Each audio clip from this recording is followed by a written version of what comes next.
Welcome to this video. This joint project of the Iowa Legislative Services Agency and Drake University Law Library is intended to teach the public how to find information on the Iowa Legislative website. For additional information, please see the video description. In this video, we will cover the website's context-sensitive search tool. The Iowa Legislature site includes a site-wide search available on the homepage and most other pages of the website. By default, this search will allow a user to enter a keyword and search all publications on the site for content relating to that term. Next to the search box, there is a word or phrase indicating the content to be searched. The default option on the homepage is Publications. I will type the words Fiscal Impact into the search box.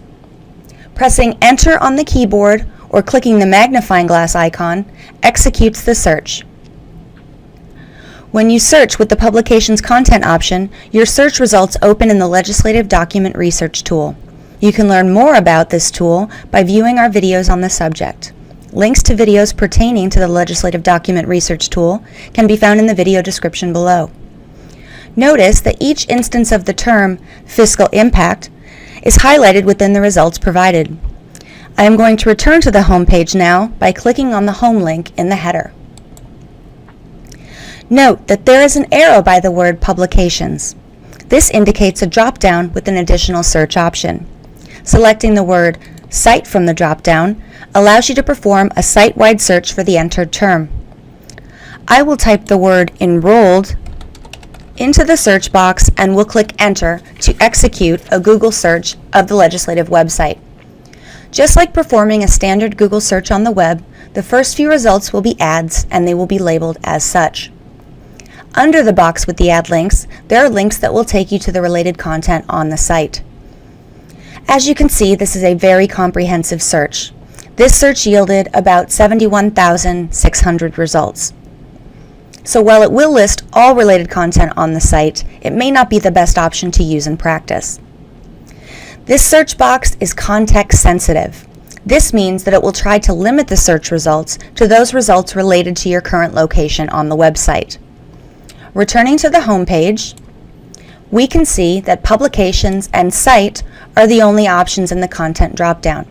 However, when I click on the Legislation tab, the default search changes to Legislation. This means that the results provided based on the search term entered will be limited to current legislation. I could use the drop-down to change my search content scope to either Publications or Cite. Leaving the search at Legislation, I will enter the word Fish into the search box and press Enter to execute the search.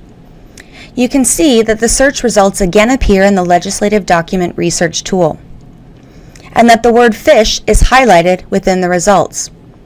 Note that the left-hand Search Within menu has limited results to current legislation. Only the Legislation section is checked, indicating that was the only section that was searched instead of all sections of the site. The number in parentheses behind Legislation, in this case 126, indicates the number of search results. The Current Only checkbox is checked as well. This limits the results provided to current legislation, which is what most users tend to want. If you wish to view all results within legislation, not just current results, simply uncheck the Current Only box to return a list of all results within legislation. By doing this, you will exponentially increase the number of results returned. Thanks for watching. Links to other videos in this series can be found in the video description.